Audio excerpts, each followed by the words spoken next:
सुंदर सुंदर श्यामल श्यामल सुंदर सुंदर श्यामल श्यामल सुंदर सुंदर श्यामल श्यामल सुंदर सुंदर एक बांसुरी वाला देखा।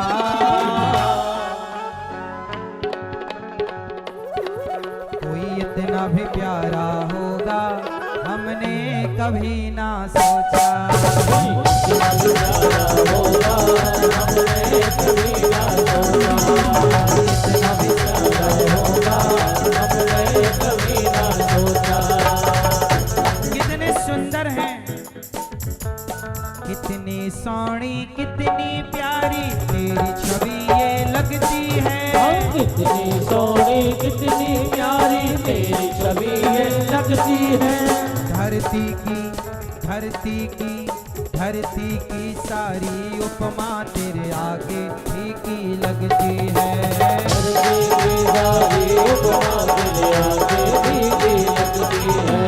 सभी देवता करते तुम पर, सभी देवता करते तुम पर पुष्पों की बरसात है।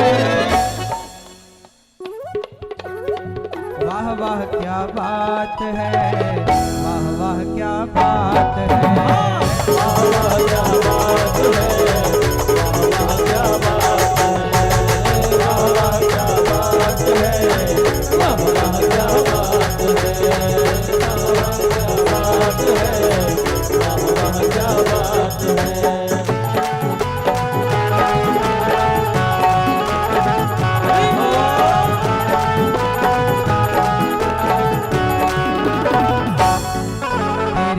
पर जो भी आता वो खाली हाथ न जाता। दर पर जो भी आता वो खाली हाथ न जाता। मोह मांगी मुरादें पाता सब कुछ उसको मिल जाता। मांगी मुरादें पाता सब कुछ उसको मिल जाता। हरता है झोली सबकी, हरता है झोली सबकी, जो मांगे बस एक बार। सच्चा है दरबार जहाँ बैठे लखदाता, जहाँ हो रही जय जयकार। श्याम तुम कितने सुंदर हो, कितने सुंदर हो। सच्चा है दरबार जहाँ बैठे लखदाता, जहाँ हो रही जय जयकार। श्याम तुम कितने सुंदर हो, कितने सुंदर हो। कितने सुंदर हो, कितने सुंदर हो, कितने सुंदर हो, कितने सुंदर हो। भगवान कोई इतना भी प्यारा होगा हमने कभी ना सोचा। श्यामल श्यामल सुंदर सुंदर श्यामल श्यामल सुंदर सुंदर एक बांसुरी वाला देखा।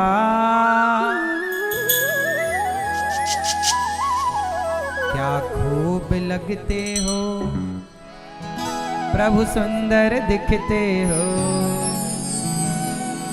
भगवान से सुंदर कौन, इसलिए नाम है श्याम सुंदर। हाँ, जो गोरे होते तो क्या करते मनमोहन। जो गोरे होते तो क्या करते मनमोहन। जब श्याम रंग पर ही दुनिया मर जाती है, ऐ श्याम तेरी बंसी पागल कर जाती है। सांवले हैं तो इतने सुंदर हैं, गोरे होते तो क्या करते तुम मोहन। जो गोरे होते तो क्या करते मनमोहन। जब श्याम रंग पर ही दुनिया मर जाती है। बहुत सुंदर है भगवान, इसलिए कहता हूं किसी लड़की, किसी लड़के, किसी स्त्री, किसी पुरुष की सुंदरता पर क्या मरना, मरना है तो भगवान श्री कृष्ण की सुंदरता पर मरो। इनसे भी सुंदर कोई होगा, इसलिए मरना है तो हाँ हम प्रभु पे मरते हैं, हम उन पे मरते हैं। केवल भगवान पे मरना। और किस पे मरे बताओ? दुनिया पे मरोगे तो दुनिया मार ही डालेगी।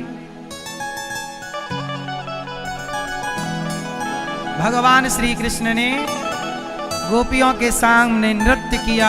ये देखो मिलन है, भक्त और भगवान आप आनंद ले रहे हैं। एक दिन भगवान ने माटी खाई, मैया बोली च्योरे लाला तने माटी खाई, ये मुंह खोल। आ तनिक सा मुंह खोला, पूरा ब्रह्मांड नजर आ गया मैया के।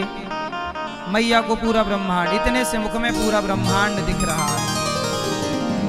एक दिन क्या हुआ, यशोदा मैया ने कहा चल लाला, गोद में लिया मैया ने और लाला को दूध पिलाए भी लगी। राजा परीक्षित जी ने सुखदेव जी से कहा कि गुरुदेव, ये मैया यशोदा ने कौन सा पुण्य किया है, जिस पुण्य के कारण जगत के पालनहार की मां बनने का इन्हें सौभाग्य मिला। अच्छा ये बताओ, मैया यशोदा ने कोई तो पुण्य किया होगा, जब ना जगत के पालनहार को दूध पिला रही हैं, अपना बेटा बनाए बिठाई हैं। जो सबको तृप्त करने वाला भगवान है, उन्हें कौन तृप्त कर रहा है? मैया यशोदा अपने दूध से। मैया ने दूध पिलाया और भगवान दूध पी रहे। परीक्षित जी ने कहा गुरुदेव कौन सा पुण्य किया है?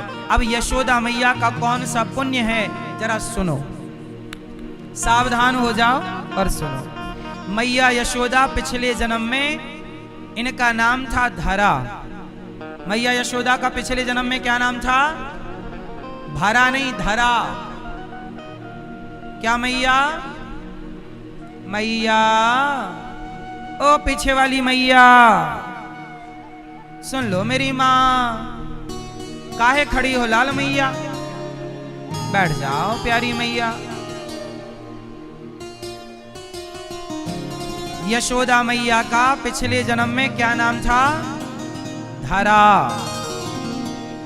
इनका नाम धरा था। ये जंगल की लकड़ी बेचती, बाजार में जो सामान दाल बेचने से जो पैसा मिलता उससे दाल चावल साग सब्जी लाती, और कोई भी साधु आता तो संतों की सेवा करती, संतों को भोजन कराती।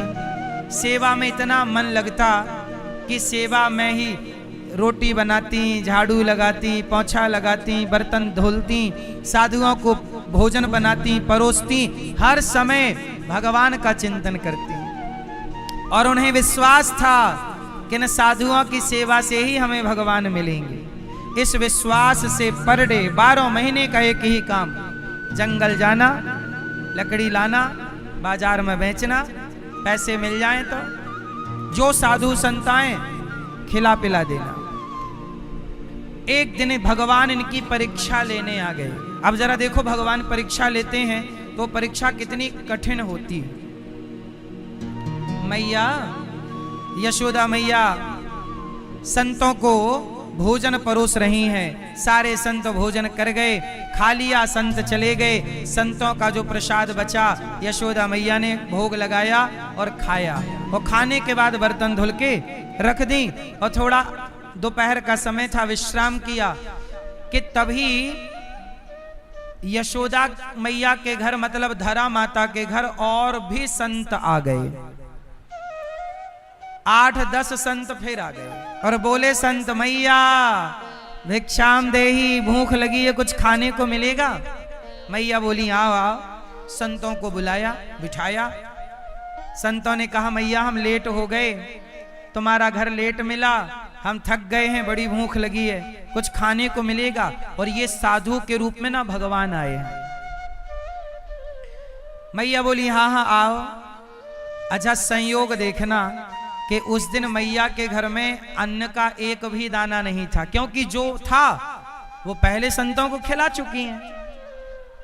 एक दिन में एक ही बार संतों को भोजन कराती थी वो 7-8 संतों को, इतना ही उनकी गुंजाइश थी। लेकिन आज तो 7-8 खा के चले गए और 8-10 फिर आ गए। अब तो बजट बिगड़ गया, घर में भोजन का अन्न का दाना नहीं, और संत भूखे खड़े हैं। अब ये भी तो नहीं कह सकते ना कि जाओ हमारे घर भोजन नहीं है। गृहस्थी के द्वार से कभी कोई भूखा ना जाए, यही गृहस्थी का धर्म है। क्यों मैया?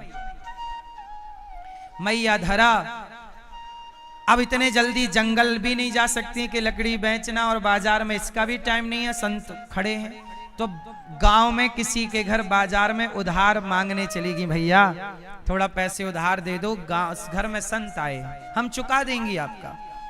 लोगों ने मना कर दिया, नहीं नहीं नहीं, तुम्हारा क्या भरोसा, तुम क्या चुकाओगी, तुम्हारे पास तो कुछ नहीं है। सबने मना कर दिया। एक सेठ जी के पास गई धरा माता, कहा कि सुनो संत आए हैं, बहुत भूख लगी है उनको, द्वार से संत चले जाएंगे, बड़ा पाप लग जाएगा, भैया कुछ मदद कर दो।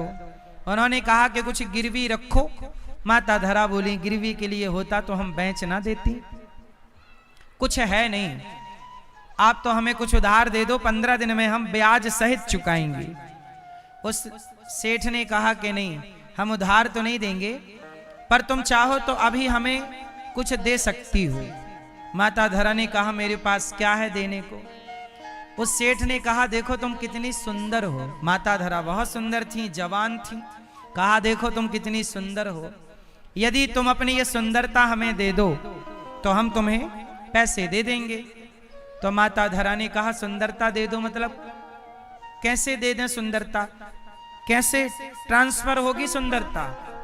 उसने कहा, नहीं नहीं ऐसे नहीं, तुम अपने स्तन हमें दे दो तो हम तुम्हें पैसे दे देंगे। अब कुल मिला के उसने चरित्र का सौदा कर लिया। माता धरा को पैसा देगा पर बदले में क्या लेगा? चरित्र लेगा। चरित्र की बोली लगा दी। माता धरा समझ गई कि इसकी नियत खोटी है, लेकिन करूं तो करूं क्या?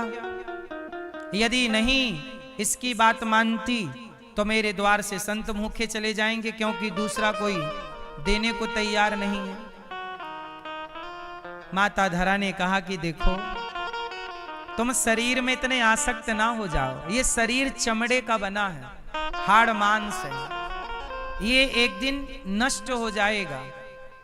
वो आदमी बोला कि नहीं नहीं, तुम हमें ज्ञान मत दो, तुम अपने स्तन हमें दे दो तो हम बदले में तुम्हें दे देंगे पैसा। माता धरा ने उससे कहा कि तुम्हें मेरे स्तन ही चाहिए? बोला हाँ, तुम्हारे स्तन चाहिए।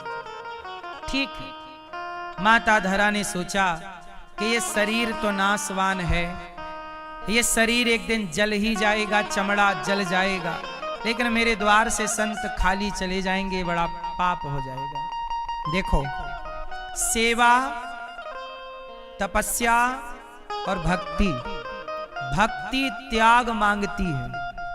क्या मांगती है? भक्ति क्या मांगती है? त्याग। माता धरा से उसने कहा स्तन दे दो। माता धरा ने कहा ठीक है। चाकू उठा ली माता ने, और वो उसने माता ने पूछा स्तन ही चाहिए? बोला हाँ। चाकू से काट दिया अपनी छाती को माता धरा ने, वो काट कर अपने स्तनों को उसके हाथ में दे दिया, ये लो तुझे स्तन चाहिए, ये ले। अब तो वो अवाक रह गया। बोले ऐसे नहीं, बोले तूने स्तन ही मांगे हैं, मैं कैसे भी दूं, स्तन दे रही हूं ना, ये ले। काट कर दे दिए चाकू से, छाती कट गई, रक्त की धारा बह गई। माता ने पैसे उतने ही लिए जितनी जरूरत थी। भोजन बाजार से खरीदा, घर गई, बनाया दाल चावल खीर पूड़ी, संतों को परोसा। संतों ने देखा कि माता के शरीर में रक्त की धारा, भाई छाती किसी की कट जाए तो कितना खून बहेगा। माता ने देखा, संतों ने देखा, माता इतना रक्त कैसा? माता ने कहा पहले भोजन करो, फिर बताऊंगी कि ये रक्त कैसा, आप तो खाओ। संत बोले नहीं, आप कष्ट में हो और हम भोजन करें, पहले बताओ ये रक्त कैसा, खून कैसे बह रहा है। माता धरा ने कहा कि आप संत हमारे द्वार पर आए, हमारे अन्न का दाना नहीं था घर पर। किसी से मांगने गई तो सबने मना कर दिया, पर एक भला आदमी मिला, बोला कि अपने स्तन दे दो तो हम दे देंगे। तो हमें लगा कि चमड़ा ही तो मांग रहा है, तो दे दिया हमने, काट करके उसको चमड़ा स्तन काट के दे दिए। वो भी खुश हो गया और हम पैसा लेके अब आपके लिए आई हैं। वो साधु के रूप में तो नारायण ही थे, भगवान अवाक रह गए, रहा ना गया। साधु के रूप से प्रकट होकर चतुर्भुज रूप में खड़े हो गए। माता, मैं तुम्हारा ऋणी हो गया, मैं तुम्हारी परीक्षा लेने आया था, लेकिन ये मुझे पता नहीं था कि तुम इतना कष्ट उठाकर साधु सेवा करोगी। तुमने अपनी छाती क्यों काट दी? मना कर देती। नहीं नहीं महाराज, मेरे द्वार से साधु चला जाए मैं नहीं चाहती थी। हे प्रभु, अब आप ही बताइए कि यदि मैंने साधुओं को लौटा दिया होता तो साधुओं के रूप में आज आप ही तो आए थे। यदि मैं किसी साधु को लौटाती तो वो साधु ना लौटता, मेरे द्वार से भगवान लौट जाते। और छाती काटने से भी यदि भगवान मिले तो सौदा बड़ा सस्ता है। भगवान बोले, माता मैं तुम्हारा ऋणी हो गया। तुमने जितना खून बहाया है सेवा के लिए, तुमने साधुओं की सेवा के लिए अपना शरीर काट दिया, मैं तुम्हें वचन देता हूं कि तुम्हारे इस त्याग का हिसाब चुकाने में आऊंगा। अगले जन्म में तुम मेरी माता बनोगी, मैं बेटा बनकर तुम्हारा दूध पी करके तुम्हारे बहे खून का ऋण चुकाऊंगा। ये माता यशोदा की हिस्ट्री है पूर्व जन्म की। इससे कुछ बातें क्लियर होती हैं, आप जरा सुनिएगा। पहली बात क्लियर ये है कि आज कोई स्त्री पर संकट आ जाए और उसे जरूरत पड़े कुछ पैसे की, कुछ मदद की, तो दुनिया उसके कंधे पे हाथ नहीं धरना चाहता, लोग उसकी छाती पे हाथ रखना चाहते हैं। इसलिए कहता हूं, छाती पे हाथ रखने वाले बहुत होंगे, कंधे पे हाथ रखने वाला बनना। कोई महिला संकट में हो, कष्ट में हो, तो उसके कष्ट का फायदा ना उठाना कि इस पे तो संकट है, हम जो चाहेंगे इससे करा लेंगे, क्योंकि इस पे तो कष्ट है, संकट है। किसी के संकट का, किसी के वक्त का फायदा ना उठाओ, बल्कि उसका साथ दो, कंधे पे हाथ रखिए। यदि उसका सहारा नहीं है तो आप उसका सहारा बनिए।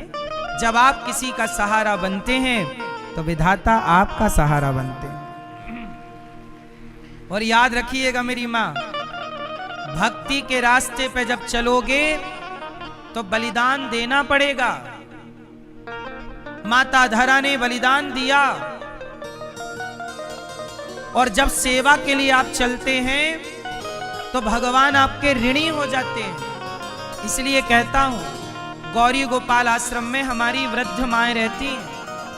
वो माएं जिन माओं को अपनों का सहारा ना मिला, तब इन माओं को गौरी गोपाल में सहारा मिला। और जैसे साधु की सेवा माता धरा करती हैं, मैंने भी जब ये कथा सुनी तो गौरी गोपाल आश्रम में आज भी हजारों संत भोजन करते हैं। मुझे प्रेरणा इसी कथा से मिली कि माता धरा को सेवा के बल पर भगवान मिले तो हमें भी सेवा के बल पर भगवान मिलेंगे। भगवान को पाने का क्या उपाय है? कितना भी जप कर लो, कितना भी तप कर लो, जप तप एक पलड़े पे रख दो और सेवा दूसरे पलड़े पे रख दो तो सेवा का पलड़ा भारी रहेगा। याद रखिएगा, सेवा का पलड़ा भारी रहेगा। इसलिए कहता हूं, सेवा करना सीखिए। लक्ष्मण जी ने सेवा की है, हनुमान जी ने सेवा की है, श्रवण कुमार ने सेवा की है। आप सेवा से बच रहे हैं, इसलिए ये दास अनिरुद्ध सेवा को पकड़े बैठा है। गौरी गोपाल आश्रम में हजारों साधु संत आते हैं, पर डे सबको भोजन कराना, सबकी सेवा करना, सबको दाल चावल सब्जी रोटी का प्रसाद देना, ये सेवा है। वृद्ध माओं को दवाई देना, नाश्ता देना, भोजन देना सेवा है। गौरी गोपाल में बच्चे पढ़ते हैं 150, उन्हें शिक्षा देना, उनको रहने को देना, उनकी कॉपी देना, किताब देना, कपड़े देना, बच्चों की सेवा है। गाय को भूसा देना, चारा देना, सेवा है। प्रयागराज में अखंड रसोई चल रही है, आप सबकी सेवा, रोटी दाल, यहाँ पूरी सब्जी खिचड़ी से हो रही है, सेवा है। हमसे जितनी सेवा हो पड़ती है सेवा करते। वाणी से सेवा, आपको कथा सुनाकर सही मार्ग दिखाकर, ये भी आपकी सेवा चल रही है, ये भी सेवा है। तो ये वाणी से सेवा, आपसे भिक्षा मांग मांग करके सेवा, ये सब सेवा ही तो है। और याद रखिएगा, आप भी अपने माँ बाप की सेवा करना, संतों की सेवा करना, सेवा से ही भगवान मिलेंगे। माता धरा भगवान को प्राप्त कर गई, वही धरा यशोदा बनी और जगत के पालनहार को गोद में खिला रही हैं और अपना दूध पिला के उन्हें तृप्त कर रही हैं, जो सबको तृप्त करते हैं, जो सबके पालनहार हैं, उनका पालन मैया कर रही हैं। क्यों? यशोदा को मैया बनने का सौभाग्य मिला भगवान की, क्यों? सेवा के बल पर। यह है सेवा का प्रभाव। सेवा बड़ा करता है आपको। सेवा, इसलिए कहता हूं गौरी गोपाल की सेवा में आप भी जुड़िए, अन्नदान की सेवा आप भी करिए। गौरी गोपाल में जो सेवाएं चल रही हैं, कोई एक सेवा आप भी ले लीजिए, सेवा कीजिएगा। मैया यशोदा ने चूल्हे पे दूध पकाने रखा था, उफनने लगा, कन्हैया को छोड़ के मैया लाला को छोड़ के दूध उतारने गई तो भगवान को लगा मैया मेरे से ज्यादा दूध से प्यार कर रही है, सारी मटकियां तोड़ दी भगवान ने। मैया दौड़ी दौड़ी आई, लाला आज तैने सारी मटकी तोड़ दी, आज तो को पकड़ के रहूंगी। पीछे मैया दौड़ रही है, आगे कन्हैया दौड़ी है, डंडा लेके और दौड़ रही है, पकड़ के मारूंगी। जगत के जिनसे यमराज थर थर कांपते हो, वो यमराज जिनसे डर रहे हो, वो मैया कन्हैया से कह रही है सुन, आज तो को पकड़ के बांधूंगी, मारूंगी। ओ मैया रो रहे, कन्हैया रो रहे, मैया मत पकड़ियो, मैया मत मारियो। जिनसे यमराज डरते हो वो मैया से डर रहे हैं। ये है प्रेम। जहां प्रेम है वहां भगवान बिक जाते हैं। मैया के प्रेम में भगवान ऐसे बिके कि जिनसे यमराज डर रहा है आज वो मैया से डर रहे हैं। ये प्रेम के आगे भगवान बिक गए। भगवान को खरीदना हो ना तो प्रेम का मूल्य ही आपके पास होना चाहिए। मोहन प्रेम बिना नहीं मिलते। भगवान जब भागे, मैया बोली पकड़ के ही रहूंगी, पकड़ लिया मैया ने, उखल से बांध दिया। पहली बार आपने सुना होगा कि जगत के पालनहार को किसी ने बांध दिया। वो भगवान क्या किसी के बांधे बंधेंगे? जरा सोचो। पर मैया बांध रही है, और जब बांधी तो 2 अंगुल रस्सी कम पड़ गई। कितने अंगुल रस्सी कम? जोर से 2। ये 2 अंगुल क्या है? अहमता और ममता। मैं भगवान तब तक आपके बंधन में नहीं बंधेंगे जब तक आपके अंदर अभिमान होगा। मैं मीन्स एटीट्यूड, अभिमान। मैं इसलिए आप लोगों से मेरी प्रार्थना है कि पहले अपने मैं को विदा कर दीजिए। मैं मतलब अभिमान को। किसे विदा करो? मैं, अभिमान को विदा। मैं को विदा कर दो, क्योंकि भगवान कहते जहां मैं है अभिमान है, वहां मैं नहीं हूं। जहां मैं है वहां मैं नहीं हूं। समझ में आई? अभिमान ना करो। आप में से कितने लोगों के पास अभिमान है? कितने लोग अभिमानी हैं आप में से? आप अभिमान नहीं करते? अभिमान नहीं है? झूठ ना बोलो। 4 पैसे आ जाएं आदमी ऐसे ऐसे चलने लगता। गाड़ी का घमंड, बंगले का घमंड, कमाई का घमंड, परिवार का घमंड, इसका क्या क्या नहीं। हमारी माताएं इतना बड़ा पैंडल बना लेती हैं सोने का और फिर चलती हैं। एक पड़ोसन, तेरे पास है क्या? देख मेरे पास है। हमारी मैयाएं भी कम अभिमान में रहती हैं क्या? हाँ, इतना बड़ा सोना, इतना बड़ा ये, सबको पड़ोसन के घर जरूर जाएंगी और ऐसे बैठेंगी। एक मैया ने तो गजब कर लिया, अंगूठी बनाई, पहन ली अंगूठी, पड़ोसन के पास गई, कहो बहन कैसी हो? पड़ोसन ने नहीं पूछा कि अंगूठी कब बनाई। तो दूसरी के घर गई, कहो बहन सब ठीक चल रहा है? फिर भी पड़ोसन ने नहीं पूछा कि तूने अंगूठी कब बनवा ली, क्योंकि हमारी मैयाओं को बड़ा मजा आता है जब कोई ये हार कब बनवाया, अरे वहां से लिया, ये बताने में 1 घंटा भर लगाती है मैया हमारी। ये साड़ी कहाँ से ली, अरे वहां से, ये और वो बनारसी है और ये है। अब पड़ोसन से तीसरे घर गई, उसने भी नहीं पूछा कि अंगूठी कब बनवाई। अब चौथे घर गई, ए बहन मैं सोच रही हूं, अंगूठी पहन की उंगली पटक रही है यहां। फिर भी किसी ने नहीं पूछा, तो उसने क्या किया, घर के आंगन में आग लगा दी और चिल्लाया बचाओ, आग लग गई। तो लोग आए, बोले आग कहां लगी? बोले यहां पानी डालो, यहां अंगूठी दिखा के, यहां यहां यहां वही वाली उंगली आगे जिसमें अंगूठी, यहां डालो पानी। अब संयोग से सच्ची हवा चल गई, और हवा चली तो बाहर की आग भीतर चली गई और घर जलने लगा। और जब घर जलने लगा तो रोने लगी, हे भगवान। जब ऐसी रोई तो पड़ोसन बोली, बहन ये अंगूठी कब बनवा ली? उसने कहा तेरा नाश हो जाए, जब पूछना था तब पूछी नहीं, अब घर जल रहा तो पूछ रही अंगूठी कब बनवा ली। इसी चक्कर में तो घर में आग लग गई। तो दुनिया पूछे ये आप चाहते हैं? बोलो हाँ। इसलिए मेरी माँ, ये भी एक अभिमान है कि मेरे पास ये है। इसलिए कभी अभिमान ना करो कि मेरे पास कुछ है। मेरा मुझ में कुछ नहीं, जो कुछ है तेरा, तेरा तुझको अर्पण क्या लागे, सब भगवान का है, मेरा कुछ नहीं है। और अभिमान ना हो कि मैं ये, मैं वो, मैं क्या हूं। अच्छा मैं ये सच बताओ, मैं क्या हूं? क्या हूं मैं? एक किसान था, उस किसान का, वो किसान की बैलगाड़ी थी। बैलगाड़ी किसान खेत से घर ले जा रहा था, तो बैलगाड़ी के नीचे नीचे कुत्ता जा रहा। ध्यान से सुनना, बैलगाड़ी जानते हो, बैलगाड़ी छकड़ा, बैलगाड़ी के नीचे कुत्ता जा रहा था। तो बगल से गधा निकला, तो गधे ने कुत्ते से बात की।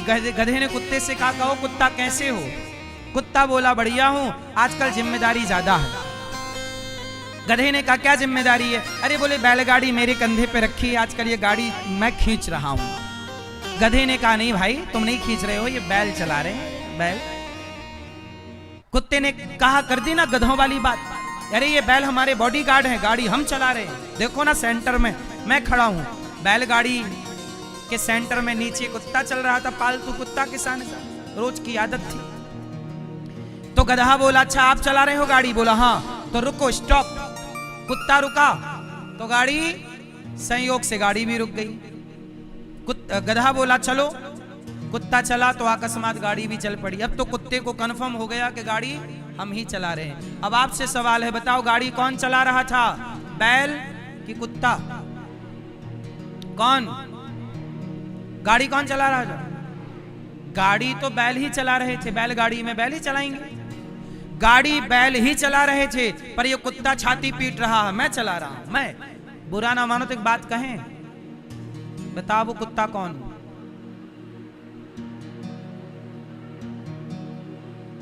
सुनो, अभी पूरा नहीं हुआ, लेकिन आप समझ गए।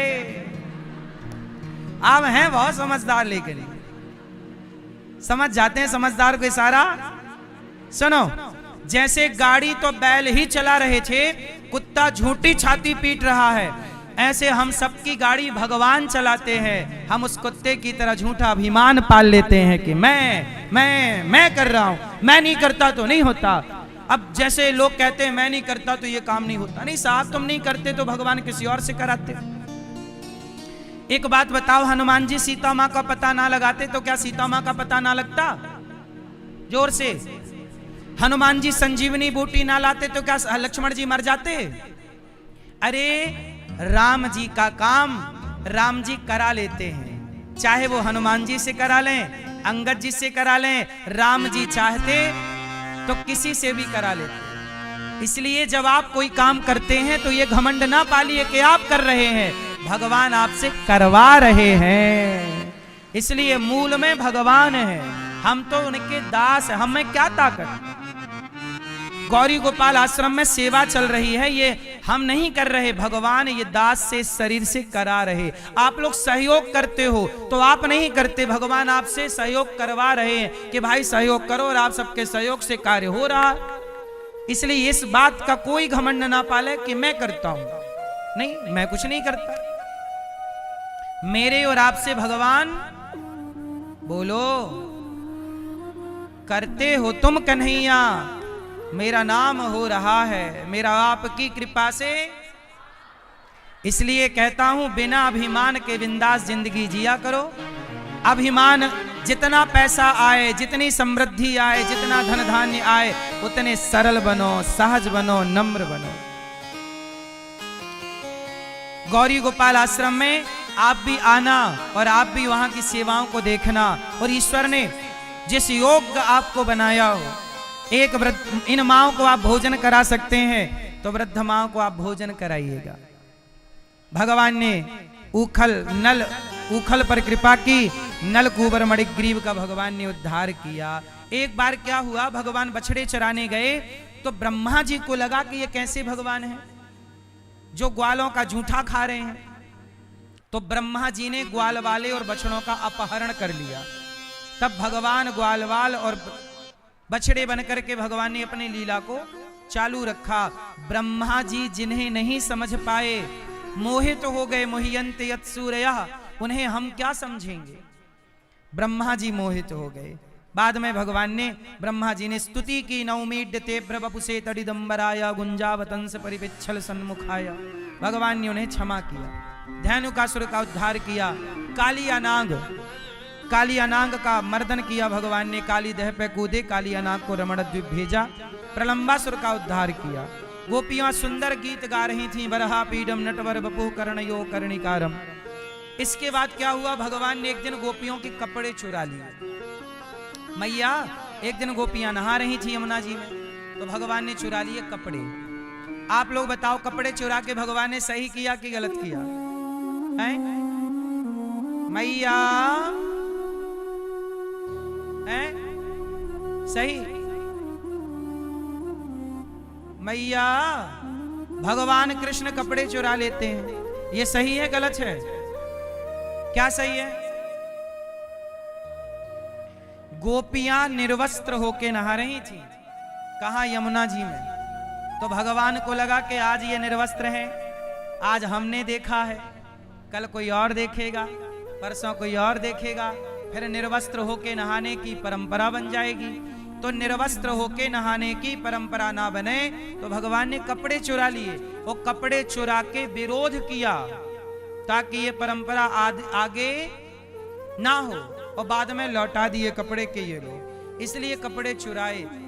इसे कहते हैं चीर हरण लीला, लौटा दिए कपड़े। एक दिन क्या हुआ, भगवान गैया चराने जंगल गए तो वहां पंडित जी स्वाहा स्वाहा स्वाहा हवन कर रहे थे। तो भगवान कृष्ण गए पंडित जी से, बोले पंडित जी, आहा आहा ये खीर रखी है, आहा जरा दे दो। और पंडित जी कर रहे हैं स्वाहा स्वाहा, और भगवान बोले आहा आहा जरा दे दो। और पंडित जी ने भगा दिया, चलो। भगवान बोले लो, हमारा यज्ञ कर रहे हैं, हम गए तो हमें दे नहीं रहे।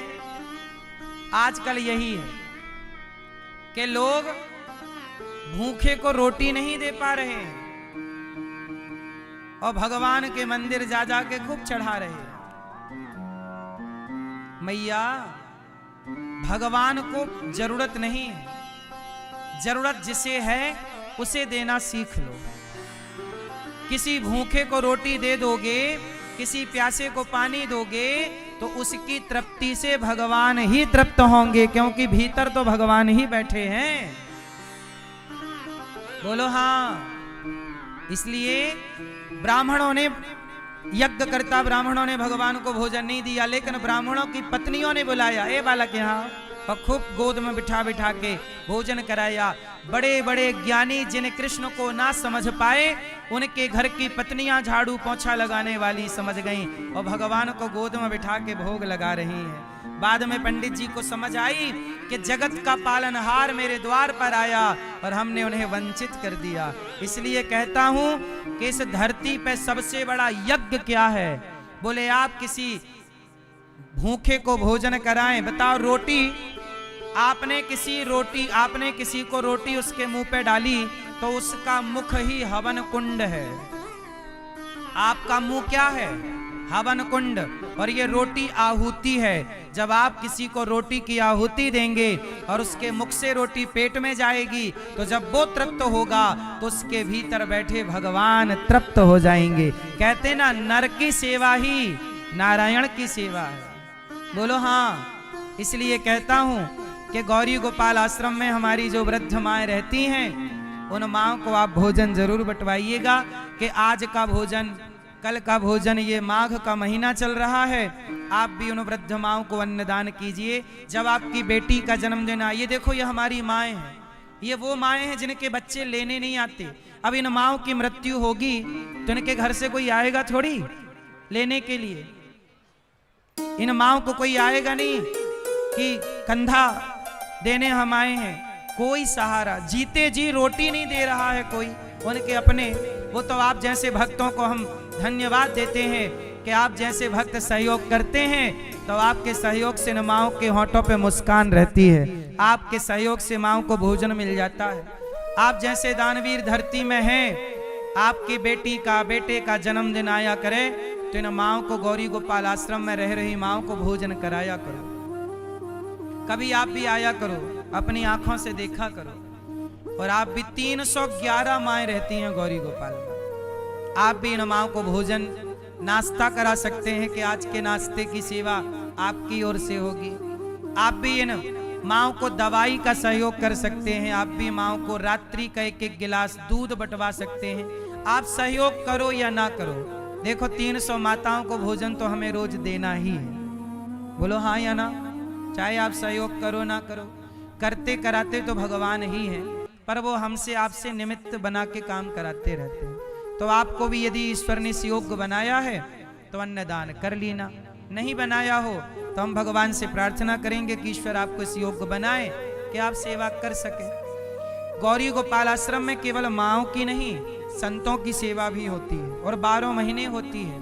अभी हम संतों के रहने के लिए एक संत निवास भी बनाना चाह रहे हैं, तो आप सब थोड़ा थोड़ा सहयोग करेंगे तो संतों के लिए एक संत निवास बनेगा। संतों को आप भोजन देना चाहें तो भोजन दे दो कि आज का भोजन हम संतों को अपनी ओर से कराएंगे। हजारों संत रोज आते हैं, जो फुटपाथ पर सोते हैं ना, सब गौरी गोपाल में 12 महीने भोजन बढ़ता है। एक दिन की सेवा आप कर लो। गौरी गोपाल में अखंड रसोई चलती है। 30,000 लोग, कोई भी दर्शनार्थी वृंदावन आते हैं, सारे भक्त भोजन करने अधिकाधिक गौरी गोपाल आते हैं, सबको भरपेट भोजन। आप भी एक दिन की अन्न सेवा से जुड़िएगा, एक दिन का भोजन आप कराइएगा भक्तों को। हजारों भक्तों की सेवा आपके सहयोग से होती है। गौरी गोपाल आश्रम में गुरुकुल है। हम एक स्कूल बनाना चाहते हैं, कक्षा 1 से लेके 12वीं तक, CBSE बोर्ड, जहां बच्चों को निःशुल्क जहां बच्चों को निःशुल्क पढ़ाया जाएगा। तो आप भी गौरी गोपाल गुरुकुल के लिए गौरी गोपाल विद्यालय जो बनेगा कक्षा 1 से 12वीं तक CBSE बोर्ड का, जहां शिक्षा और संस्कार होंगे, उसमें आप सहयोग कर सकते हैं। आपके सहयोग के बिना शिक्षा का विकास नहीं होगा। गौरी गोपाल गुरुकुल है, 150 बच्चे पढ़ते हैं। इन बच्चों की शिक्षा में आप सहयोग करें। एक एक बच्चे को गोद ले सकते हैं, भोजन दे सकते हैं, गौदान कर सकते हैं।